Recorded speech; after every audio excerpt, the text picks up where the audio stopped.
Welcome to our discussion, everyone. Today we're diving into some pretty intriguing developments in global shipping regulations coming out of China. Absolutely, it's a hot topic. What exactly is happening on the regulatory front in China right now? Well, China is ramping up on their shipping regulations. High fees and tariffs on Chinese built or operated commercial ships calling on US ports have just kicked in. And in response, Chinese officials have rolled out a whole new set of rules governing foreign flagged ships that Yep. visit Chinese ports. So it's like they're tightening the screws, huh? Exactly. But here's the twist. These regulations, while they might not cut too deep into US companies, because the US has a very small domestic shipping industry, are broadly written. And that broadness might just be aimed at capturing vessels that are primarily owned by Wall Street funds or US institutional investors, even if they're flagged offshore. Right. That's interesting. How do you read that? It sounds like China is almost trying to leverage shipping as a political tool, isn't it? Yeah, it does, doesn't it? I mean, the fact that these regulations are broad gives China some flexibility to target global shipping players. Not only that, but they're setting up rules that could trigger massive fees, a staggering figure of over $30 billion in US port fees in 2026 for global shippers carrying Chinese built vessels in their fleets. Mm-hmm. Wow. $30 billion is a huge number. But doesn't that sound a little overreach? It certainly might be seen that way. Some analysts argue that since the US domestic shipping industry is small, the direct impact on American companies might be minimized. But then again, the rules could be used as a countermeasure. Like, if you have significant US ownership even in a foreign flagged ship, you'll be in their crosshairs. True, true. So, in essence, China is not just defending its own maritime interests, but also potentially influencing global shipping dynamics by targeting these investors. Right, right. It's like positioning themselves with a dual strategy.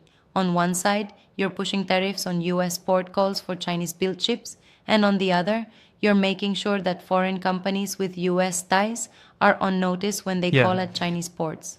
that dual approach really adds layers to the issue. But doesn't this sort of strategy risk um, escalating tensions further between the US and China? Well, that's the $1 million question, isn't it? In fact, some say it's a retaliatory measure. You see, with the US port fees already high for ships built or operated in China, these newly introduced rules seem to balance the scales in China's favor. It's like a chess match where each move is calculated. Mm-hmm. And what about the reaction from the financial side? How might Wall Street and US institutional investors be taking this? Good point. The broad language of these new regulations means that even global shippers, heavily influenced by Wall Street investments, could be dragged into this mess. The fact that the regulations can target companies holding a majority or significant US stake means that investors might need to rethink not just their fleet strategies, but also their exposure to this kind of geopolitical risk. Right. But hold on a second. Wouldn't you say that this approach might also be a bit too indiscriminate? I mean, there's a risk that many legitimate commercial operations could end up being penalized, even if they aren't actively engaging in any risky behavior against China. That's a valid challenge. I mean, it's like using a sledgehammer instead of a scalpel. While the intent might be to curb the influence of US owned assets in China's maritime operations, the broad stroke could inadvertently penalize genuine global operations that are simply part of regular international commerce. I get that. And do you think this might lead to any potential loopholes or workarounds? Absolutely, it could. Companies might try to restructure their ownership or reflag their ships to dodge the penalties. It's kind of like playing musical chairs with ship registrations. But such maneuvers also come with their own sets of challenges and Right, risks. restructuring like that is never straightforward. It's almost a cat and mouse game, isn't it? Each side trying to outsmart the other. Exactly. It's like every move on the global shipping chessboard now has a political twist. And, with over $30 billion potentially on the line, the stakes couldn't be higher. Absolutely high stakes. Now, there are also reports and analyses in sources like South China, Morning Post, Nikkei, and others. How consistent is the narrative from these sources? They almost all point to the broader geopolitical ramifications. The narrative is that this isn't just about economics, it's about asserting dominance. The policy could be interpreted as a way for China to level the playing field against US policies and even to send a clear signal to investors who. True, I've seen similar takes. And what might be the impacts on global supply chains? Could these regulations change shipping routes or costs in a significant way? It very well might. Global fleets might shift their routes to avoid the ramifications of these regulations. This in turn could drive up shipping costs or delay deliveries, ultimately affecting global markets. It's like adjusting the course because you discover an iceberg in your shipping lane.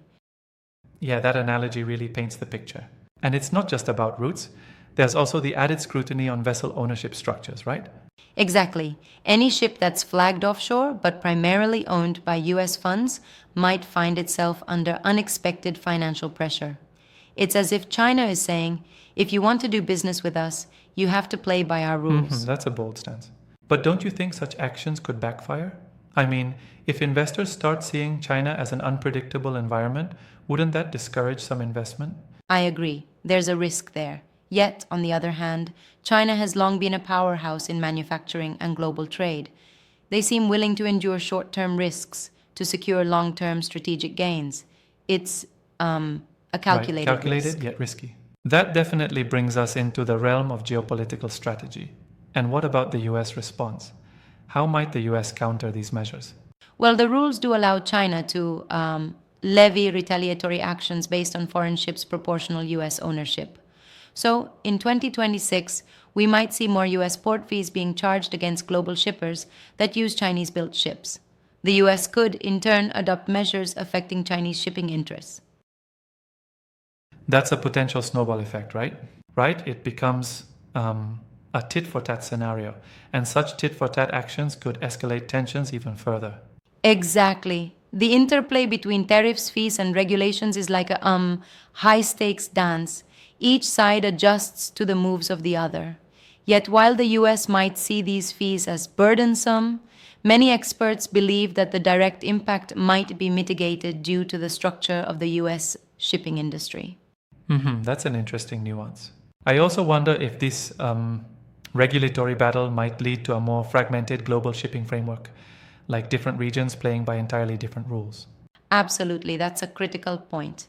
In today's interconnected world, having divergent regulatory regimes can make things very complex. Companies might have to maintain entirely separate strategies for, say, dealings in China and the US. It's kind of like managing two Yeah, that would be a parallel shipping nightmare for worlds. logistics. And with logistics already stretched thin in many areas, adding regulatory complexity could exacerbate supply chain issues. Exactly. And that ripple effect is what worries global business owners. It's not just about individual ships, it's about entire supply chains and even market confidence. If delays and increased costs persist, it could very well feed into broader economic uncertainties. Indeed. Before we wrap up, how do you see the future evolving? Any potential pathways for de escalation or resolution? Well, it's tough to say with certainty. But one potential pathway might involve negotiations that introduce more precise definitions in the regulations. If both sides can agree on clearer rules about what constitutes foreign control or ownership, it might help avoid overly punitive measures. That sounds like a reasonable approach. So, more granular definitions could lead to a less explosive regulatory environment? Exactly, clearer rules might reduce the chances for inadvertent penalties and give investors more certainty. It's like fine tuning the rules of the game so everyone knows what to expect. That makes sense. Well, this discussion really highlights how interconnected global trade is and how even a seemingly niche regulation in one country can ripple out to affect markets worldwide. Right, it's a fascinating, albeit complex interplay of economics, geopolitics, and regulatory policy. And while the stakes are high, with billions on the line, it really underscores the evolving nature of global commerce. Yep, absolutely. Thanks for walking through these intricate details. It's quite the eye opener to see how something like shipping regulations can be used as a tool in the broader geopolitical arena. Anytime. It's been a pleasure diving into this with you and exploring how these new measures not only change the shipping game, but potentially set the stage for future economic strategies. Right, indeed. And to our listeners, keep an eye on continuing developments. They're bound to shape the global market in ways we can only begin to imagine. Absolutely. Stay tuned for more insights and discussions as the shipping and trade dynamics continue to evolve. Thanks for joining in today.